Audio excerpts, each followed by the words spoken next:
Assalamualaikum warahmatullahi wabarakatuh. Jadi di sini kita akan menyampaikan materi dari tugas mata kuliah aplikasi keselamatan transportasi dengan anggota kelompok sebagai berikut. Yang pertama Dea Ananda Rizkyani dengan NPM 065, kemudian ada Kesha Fania Rardini dengan NPM 083, kemudian Damara Risa Cahya Maulidia dengan NPM 091, Yuniar Dwi Nabila dengan NPM 093, dan Muhammad Aditya Wibowo dengan NPM 108. Selanjutnya, saya Dea Ananda Rizkyani, NPM 220350165, akan menjelaskan mengenai materi keselamatan transportasi. Pertama, saya akan menjelaskan mengenai definisi keselamatan transportasi. Keselamatan transportasi mencakup upaya untuk mencegah kecelakaan dan cedera dalam sistem transportasi, baik di jalan raya, udara, laut, maupun rel. Kemudian pentingnya keselamatan. Setiap tahun, ribuan orang mengalami kecelakaan transportasi. Oleh karena itu, keselamatan menjadi prioritas utama bagi pemerintah dan lembaga terkait. Selanjutnya, definisi keamanan transportasi, yaitu keadaan yang terwujud dari penyelenggaraan transportasi yang bebas dari gangguan dan atau tindakan yang melawan hukum. Kemudian, dasar hukum penerapan keselamatan. Pada transportasi darat, terdapat di Undang-Undang Nomor 22 Tahun 2009, yang kedua pada Undang-Undang Nomor 17 Tahun 2009, dan Undang-Undang Nomor 23 Tahun 2007. Kemudian pada transportasi udara terdapat di Permenhub 0 PM 82 tahun 2015, Permenhub 0 PM 107 tahun 2015, dan Permenhub 0 PM 115 tahun 2015. Nah, untuk pada transportasi laut terdapat di Undang-Undang Nomor 17 Tahun 2008 dan Undang-Undang Nomor 4 Tahun 1960. Keselamatan jalan raya. Kecelakaan sering disebabkan oleh pelanggaran lalu lintas, pengemudi mabuk, kelelahan, dan infrastruktur yang tidak memadai. Nah, kemudian untuk upaya peningkatannya yaitu dengan perencanaan jalan yang baik, penegakan hukum yang tegas, dan kampanye kesadaran. Selanjutnya, keselamatan transportasi udara.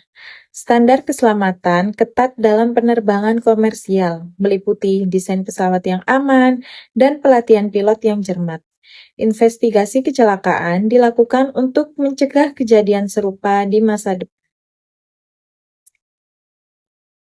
Kemudian selanjutnya, keselamatan transportasi laut. Kecelakaan kapal dapat menyebabkan dampak serius pada manusia dan lingkungan. Pengawasan ketat dan penggunaan teknologi canggih dalam navigasi sangatlah penting bagi keselamatan transportasi laut. Kemudian yang selanjutnya, masalah utama keselamatan dan keamanan transportasi. Yang pertama ada pertumbuhan kendaraan bermotor, khususnya sepeda motor yang cukup tinggi. Kemudian yang kedua ada penanganan kecelakaan transportasi yang bersifat reaktif. Nah, yang ketiga ada angka kecelakaan yang masih tinggi. Selanjutnya, ada faktor-faktor yang mempengaruhi keselamatan. Yang pertama ada faktor sumber daya manusia. Kualitas sumber daya manusia yang tidak sesuai dengan kompetensi dapat meningkatkan risiko kecelakaan. Edukasi dan pelatihan sangat diperlukan. Nah, yang kedua ada faktor infrastruktur. Kualitas infrastruktur transportasi harus ditingkatkan untuk mengurangi risiko kecelakaan. Ini termasuk desain jalan, jembatan, dan fasilitas transportasi lainnya. Kemudian upaya peningkatan keselamatan. Yang pertama ada engineering atau rekayasa dengan membangun infrastruktur yang aman dan memadai serta melakukan uji kelayakan kendaraan secara ketat. Nah, yang kedua ada education atau edukasi dengan melakukan kampanye kesadaran keselamatan kepada masyarakat untuk meningkatkan pemahaman tentang pentingnya keselamatan transportasi. Nah, yang ketiga ada enforcement atau penegakan hukum dengan penegakan hukum yang ketat terhadap pelanggaran lalu lintas dan standar keselamatan kendaraan. Teknologi dalam keselamatan transportasi. Pengembangan teknologi seperti sistem pengendalian stabilitas kendaraan, teknologi pengereman canggih, serta kendaraan otonom dapat membantu mengurangi kecelakaan akibat kesalahan manusia. Nah, selanjutnya, contoh tidak tercapainya aspek keamanan dan keselamatan pada transportasi darat. Berikut cuplikan videonya.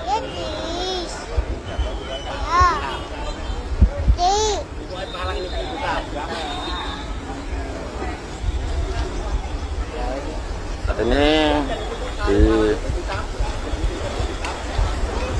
tidak dilakukan evakuasi penarikan.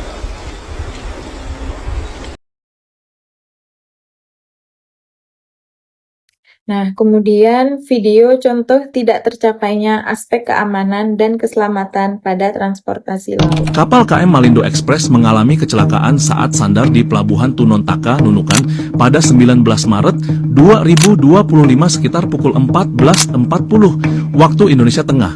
Kapal yang berangkat dari Tawau, Malaysia kehilangan kendali akibat masalah teknis di kemudi dan menabrak dermaga. Serta video contoh tidak tercapainya aspek keamanan dan keselamatan transportasi udara.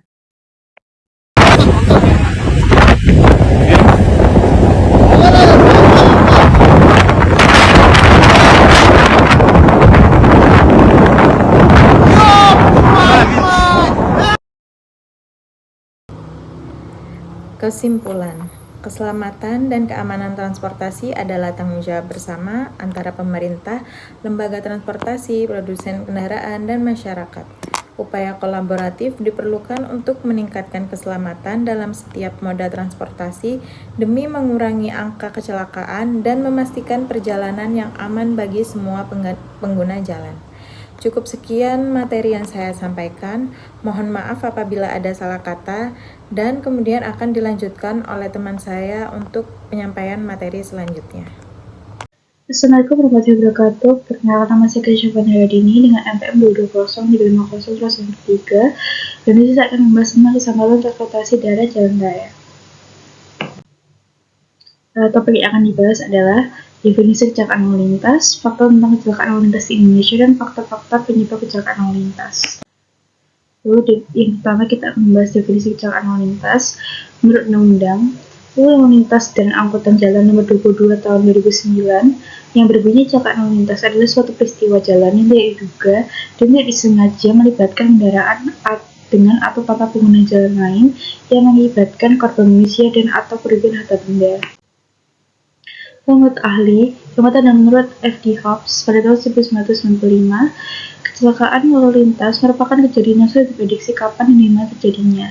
Kecelakaan tidak hanya trauma, cedera, atau percecatan, tapi juga kematian. Kasus kecelakaan sulit diminimalisasi dan cenderung meningkat seiring pertambahan panjang jalan dan banyaknya pergerakan dari kendaraan. Menurut Carter A. C. Homburger W.S. pada tahun 1978, kecelakaan lalu lintas sebagai suatu peristiwa yang terjadi akibat kesalahan fasilitas jalan dan lingkungan, kendaraan, serta pengemudi sebagai bagian dari sistem lalu lintas, baik diri sendiri maupun saling terkait.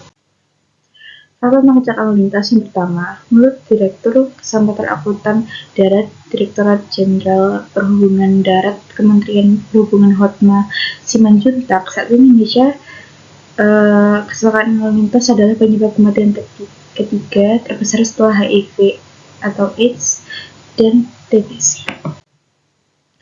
Lalu fakta kedua adalah korban terbesar akibat kecelakaan lalu lintas itu ada pada usia 15-29 tahun dan totalnya kurang lebih terdapat 1,25 juta orang meninggal dunia akibat kecelakaan per tahunnya di seluruh dunia. Setidaknya 49 korban kematian lalu lintas itu ada berjalan kaki dan pengendara sepeda motor. Angka korban jiwa kecelakaan di jalan Indonesia itu mencapai lebih dari 30.000 jiwa per tahun, Dan data yang dikeluarkan oleh WHO menunjukkan bahwa India menempati urutan pertama negara dengan jumlah kematian terbanyak akibat kecelakaan lalu lintas, lalu Indonesia menempati urutan kelima. Kecelakaan lalu lintas itu ada 4. Yang pertama ada manusia, kendaraan, jalan, dan lingkungan. Faktor manusia, yang pertama ada kesalahan pengemudi. Kesalahan pengemudi bisa berupa kelalaian, pelanggaran aturan lalu lintas, atau pengambilan keputusan yang buruk saat berkendara. Beberapa contoh kesalahan pengemudi meliputi mendahului dengan tidak aman, mendahului di tikungan, mendahului beberapa kendaraan sekaligus tanpa jarak aman, atau mendahului di tempat dengan tanda larangan mendahului, tidak memberikan tanda saat berpindah jalur, tidak menyalakan lampu sein saat berbelok atau berhenti, tidak mendahulukan pejalan kaki atau kendaraan lain, mengabaikan pejalan kaki yang menyeberang di tempat yang semestinya, atau tidak memberikan jalan bagi pengendara di persimpangan. Lalu faktor fisik pengemudi. Kondisi fisik pengemudi berpengaruh terhadap keselamatan berkendara. Faktor-faktor ini mencakup daya penglihatan, kemauan melihat objek di jalan, termasuk pengaruh usia terhadap ketajaman visual, pendengaran, deteksi suara klakson atau sirene, kendaraan darurat sangat penting, terutama bagi pejalan kaki dan pesepeda. Kelelahan, kurang tidur, atau berkendara dalam waktu lama tanpa istirahat dapat menyebabkan pengemudi kehilangan konsentrasi dan meningkatkan risiko kecelakaan. Faktor manusia yang ketiga yaitu adalah faktor psikologis. Kurangnya antisipasi bahaya. Pengemudi tidak memperhitungkan kemungkinan bahaya yang muncul, misalnya tidak memperhatikan kendaraan lain yang berhenti mendadak. Kelelahan atau gangguan konsentrasi meliputi penggunaan HP, makan atau berbicara saat berkendara dapat mengalihkan fokus dari jalan. Emosi dan stres. Marah, terburu-buru, atau stres dapat menyebabkan pengemudi mengambil keputusan yang kurang bijaksana, seperti ngebut atau berkendara secara agresif. Lalu yang keempat, pengaruh alkohol dan narkotika. Alkohol memperlambat refleks dan menurunkan koordinasi motorik. Pengemudi yang mabuk sering kali meremehkan resiko dan mengambil tindakan berbahaya. Narkotika seperti ganja, heroin, dan opium dapat menimbulkan respon pengemudi dan menyebabkan kantuk atau kehilangan kesadaran. Lalu faktor kendaraan. Faktor kendaraan berkaitan dengan kondisi teknis kendaraan yang dapat mempengaruhi keselamatan di jalan. Yang pertama ada kondisi rem. Sistem pengereman sangat penting dalam mencegah kecelakaan. Beberapa penyebab kegagalan rem atau remblong meliputi overheat pada kapas rem. Jika terlalu panas, kampas rem tidak dapat mencengkram cakram dengan baik. Kekurangan angin pada sistem rem hidraulik. Jika tekanan udara kurang dari 7 bar, pedal rem tidak bisa ditekan dengan optimal. Vapor lock terjadi jika ada udara atau uap air dalam sistem hidraulik rem, sehingga tekanan rem menjadi tidak stabil. Faktor kendaraan yaitu ada kondisi ban. Ban merupakan komponen penting yang berhubungan langsung dengan permukaan jalan. Beberapa masalah terkait ban meliputi tekanan ban yang tidak sesuai, ban yang kempis atau terlalu keras dapat menyebabkan kehilangan kendali, ban terkondisi atau vulkanisir, ban yang tidak layak dipakai berisiko pecah saat kendaraan melaju dengan kecepatan tinggi, permukaan ban yang aus, mengurangi daya cengkram kendaraan terhadap jalan terutama saat hujan. Lalu faktor kendaraan yang ketiga adalah perlengkapan kendaraan. Lampu tidak berfungsi. Ini akan menyebabkan mengurangi visibilitas di malam hari dan meningkatkan risiko tabrakan. Instrumen kendaraan rusak. Speedometer atau indikator bensin yang tidak berfungsi dapat menyebabkan kesalahan saat dalam Assalamualaikum warahmatullahi wabarakatuh. Perkenalkan, nama saya Damar Arisa Cahya Maulidia dari NPM 220350101091. Di sini saya akan menjelaskan tentang materi 2 lanjutan dari Keisha, yaitu keselamatan transportasi darat pada jalan raya. Nah, di sini ada beberapa jenis kecelakaan yang perlu diketahui. Yang pertama ada tabrakan beruntun. Ini umum terjadi di jalan tol karena kecepatan yang tinggi dan jarak yang terlalu dekat. Dan yang kedua ada kecelakaan tunggal, dan ini biasanya terjadi karena kehilangan kendali, seperti kendaraan terguling atau menabrak pembatas jalan. Dan yang ketiga, ada tabrakan dengan kendaraan berat. Ini melibatkan truk atau bus yang bisa menyebabkan kerusakan parah dan korban jiwa. Selanjutnya ada tipe kecelakaan lalu lintas yang akan kita pelajari pada hari ini. Secara umum, ada 6 macam tipe kecelakaan lalu lintas. Yang pertama ada tabrakan antar muka, yang disebut head-on collision. Yang kedua ada tabrakan muka belakang atau beruntun, yang disebut rear-end collision. Yang ketiga ada tabrakan tegak lurus atau right angle collision. Yang keempat ada tabrakan arah menyamping atau side-swipe collision. Yang kelima ada tabrakan mundur atau yang biasa disebut backing collision. Yang keenam ada tabrakan tunggal atau single collision yang terbagi menjadi 3. Yang pertama ada keluar jalur atau out of lane atau out of track. Yang kedua ada terguling atau roll over. Yang terakhir ada menabrak bangunan atau sesuatu yang diam. Nah, yang pertama kita akan pelajari tentang tabrakan antar muka atau head-on collision. Nah, ini merupakan jenis tabrakan di mana tabrakan terjadi di antara dua kendaraan dari arah yang berlawanan, yaitu pada bagian depan kendaraan yang satu dengan bagian depan kendaraan yang lainnya. Nah, kecelakaan ini terjadi karena kendaraan yang akan mendahului kendaraan lain gagal kembali ke jalurnya, atau karena jarak pandang yang tidak mencukupi di daerah tikungan. Nah, ini adalah beberapa penyebab yang perlu diketahui dan tidak akan saya sebutkan karena kita lihat contohnya aja. Nah, ini adalah contoh kecelakaan head-on collision yang berada di Eagle Mountain di Utah.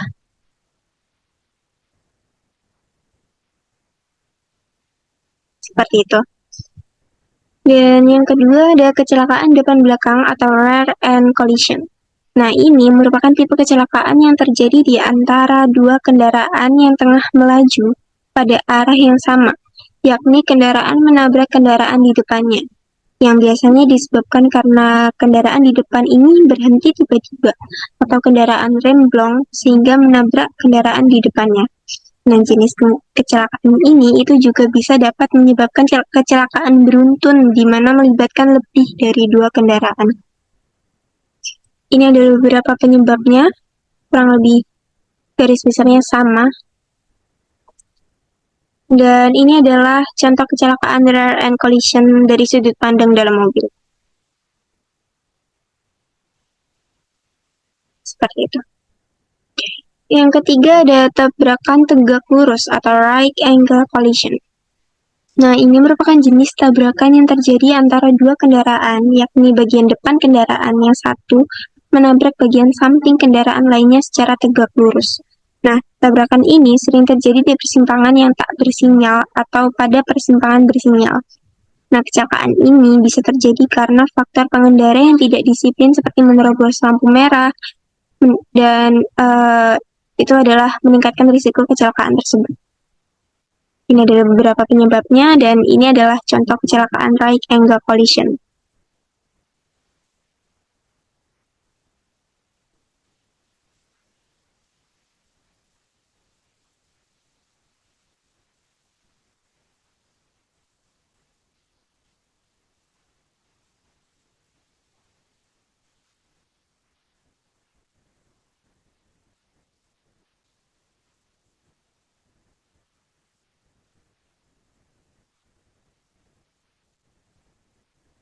Seperti itu. Umumnya terjadi di kawasan lampu merah atau lampu lalu lintas. Yang keempat ada side swipe collision atau tabrakan arah menyamping. Ini merupakan jenis tabrakan di mana terjadi antara dua kendaraan secara bersampingan dengan arah pergerakan yang sama.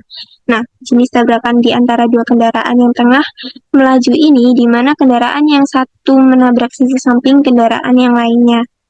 Nah, penyebabnya ini. Kemudian ini adalah contoh dari kecelakaan side swipe collision.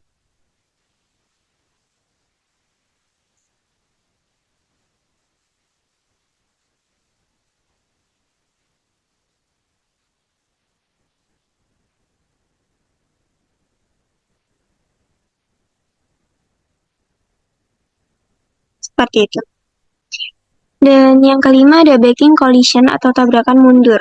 Nah, tabrakan mundur ini biasa terjadi di jalan yang memiliki desain alinyemen vertikal yang terlalu tinggi, sehingga kendaraan tidak mampu menanjak atau bisa juga diakibatkan karena remblong. Ini ada beberapa penyebabnya, dan ini adalah contoh kecelakaan backing collision.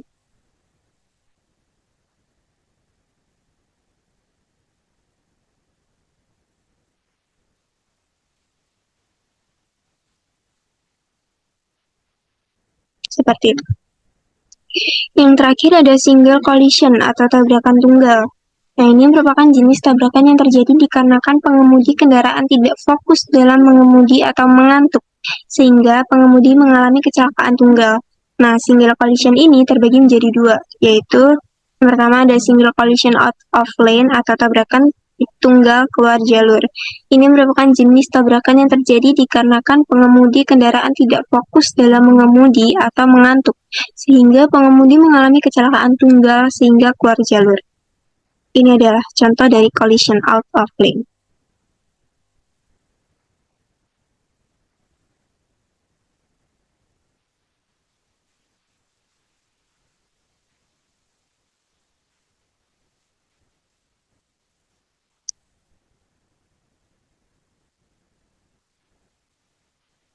Seperti itu.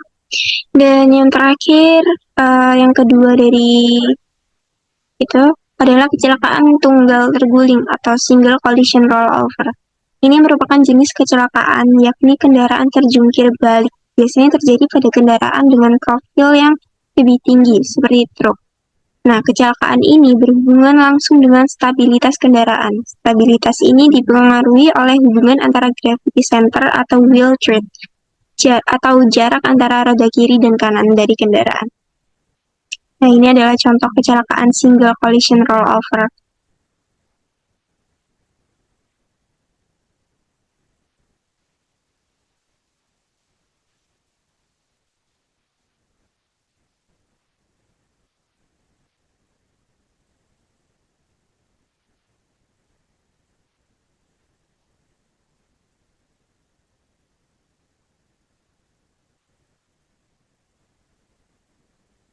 Seperti itu. Terima kasih banyak. Semoga apa yang saya sampaikan bisa bermanfaat bagi kita semua. Mohon maaf apabila ada kesalahan kata. Terima kasih. Wassalamualaikum warahmatullahi wabarakatuh.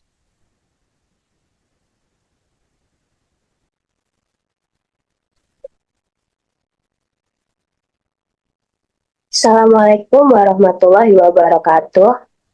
Nama saya Yunia Dwi Nabila dengan NPM 22035010093. Di sini saya akan membahas materi tentang aspek keselamatan transportasi darat. Nah, keselamatan dalam transportasi merupakan aspek penting dalam mencegah kecelakaan dan mengurangi dampak cedera bagi pengemudi serta penumpang. Untuk keselamatan kendaraan terdiri dari dua kategori utama, yaitu sistem keselamatan aktif dan sistem keselamatan pasif. Selain itu, terdapat regulasi dan perangkat keselamatan yang wajib diterapkan dalam transportasi umum untuk melindungi penumpang. Yang pertama, ada sistem keselamatan aktif. Nah, sistem keselamatan aktif adalah teknologi yang membantu pengemudi menghindari kecelakaan dengan meningkatkan stabilitas, kendali, dan respon kendaraan terhadap situasi darurat. Untuk contoh teknologi keselamatan aktif, yang pertama ada ABS atau Anti-Lock Braking System. Nah, itu untuk mencegah roda terkunci saat pengereman mendadak dengan mengatur tekanan rem hingga 15 kali per detik. Yang kedua, ada Traction Control System atau TCS. Nah, ini untuk mencegah roda berputar terlalu cepat saat akselerasi, terutama di jalan licin atau tidak rata. Kemudian ada Electronic Brake Force Distribution atau EBD. Nah, ini tuh untuk mendistribusikan tekanan pengereman ke setiap roda sesuai kondisi jalan. Nah, yang keempat ada Collision Warning System. Nah, ini tuh untuk memberikan peringatan jika kendaraan mendekati objek dengan kecepatan tinggi. Kemudian ada Fuel Pump Electricity Cut Off. Nah, ini tuh untuk mematikan pompa bahan bakar saat terjadi tabrakan untuk mencegah kebakaran. Kemudian ada Lane Departure Warning System atau LDWS, yaitu untuk memperingatkan pengemudi jika kendaraan itu keluar jalur tanpa sengaja. Nah, yang ketujuh ada Adaptive Cruise Control atau ACC, yaitu untuk mengatur kecepatan kendaraan secara otomatis sesuai dengan lalu lintas di depan. Nah, untuk sistem keselamatan pasif sendiri, yaitu berfungsi untuk melindungi penumpang setelah kecelakaan terjadi dengan meminimalkan dampak cedera. Nah, untuk contoh teknologinya yaitu ada airbag, yaitu di mana itu saat terjadi benturan atau kecelakaan akan mengembang untuk melindungi kepala dan tubuh dari cedera. Kemudian ada seat belt atau sabuk pengaman, yaitu untuk mengurangi resiko cedera serius dengan menahan tubuh di tempat. Kemudian ada side impact bar, yaitu struktur penguat di pintu untuk menyerap benturan samping. Nah, kemudian ada headrest. Nah, itu untuk mengurangi resiko cedera tulang belakang akibat benturan dari belakang. Kemudian ada struktur rangka kendaraan yang kuat. Nah, ini tuh untuk membantu menyerap energi benturan untuk melindungi kabin. Nah, yang terakhir ada crumple zone. Nah, ini tuh area kendaraan yang dirancang untuk menyerap energi benturan saat terjadi tabrak. Perkenalkan, nama saya Muhammad Aditya Wibowo, NPM 2203500108. Di sini saya menjelaskan tentang keselamatan transportasi umum. Dan sebelumnya juga sudah dijelaskan pada teman saya. Transportasi umum harus memenuhi standar keselamatan berdasarkan regulasi, seperti yang diatur dalam Undang-Undang Nomor 22 Tahun 2009 tentang Lalu Lintas dan Angkutan Jalan. Perangkat keselamatan pada bus. Yang pertama ada pintu darurat untuk memudahkan evakuasi saat darurat. Yang kedua, palu pemecah kaca digunakan untuk memecahkan kaca jendela dalam kondisi darurat. Yang ketiga, alat pemadam api ringan atau APAR untuk mengatasi kebakaran kecil. Yang keempat, CCTV dan GPS tracking, memantau aktivitas di dalam bus dan memastikan keamanan perjalanan. Dan ada teknologi keselamatan masa depan, helm mount system, menampilkan informasi jalan di dalam helm pengendara motor. Traffic light assistant, memberikan informasi lampu lalu lintas sebelum mencapai persimpangan. Frontal collision warning system atau FCW, mendeteksi potensi tabrakan dan memberikan peringatan. Kemudian ada vehicle-to-vehicle communication atau V2V, sistem komunikasi antar kendaraan untuk menghindari kecelakaan. Autonomous Emergency Braking atau AEB, sistem pengereman otomatis saat ada resiko tabrakan. Kemudian keselamatan kendaraan berat, safety truck Samsung, menampilkan kondisi jalan di depan truk melalui layar belakang truk. Active Brake Assist 5, sistem pengereman otomatis untuk mencegah tabrakan.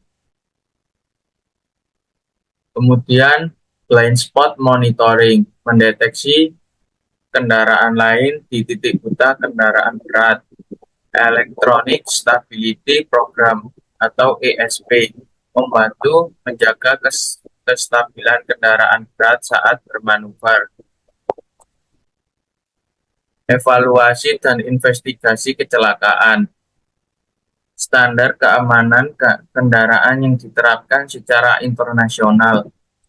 FMVSS, yaitu dari Amerika, menguji struktur kendaraan, airbag, dan sistem rem. Euro NCAP, yaitu dari Eropa, memberikan rating keselamatan berdasarkan uji tabrak. JNCAP yaitu dari Jepang, menilai perlindungan terhadap penumpang dan pejalan kaki.